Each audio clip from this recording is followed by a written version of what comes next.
एकदम पॉकेट सारखी साडी एकदम छोटीशी धडी करून आपण कपाटमध्ये कशी ठेवू शकतो ना, हेच तुम्हाला दाखवणार आहे.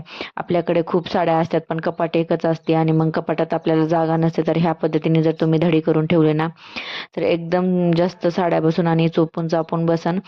तर पहिले तर काय करायचं, चार पदरी धडी करून ठेवून घालायची पहिले, आणि त्याच्यानंतर मग दोन्ही साईडने फोल्ड करायचं, ज्या म्हणजे जशा पद्धतीने मी ह्या व्हिडिओमध्ये दाखवते तशा पद्धतीने.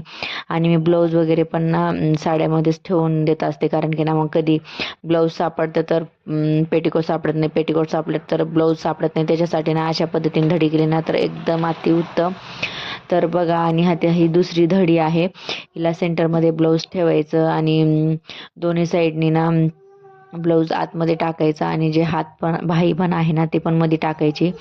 आणि हे पण खूप छान पद्धतीने केलेले आहे, दोन पद्धतीने केलेले, तर तुम्ही नक्की करून ठेवा. तर खूप जास्त म्हणजे कमी जागामध्ये जास्त साड्या वगैरे भेटतील अशा प्रकारे जर आपण फोल्डिंग वगैरे करून ठेवल्या तर, आणि दिसायलाही सुंदर दिसतं.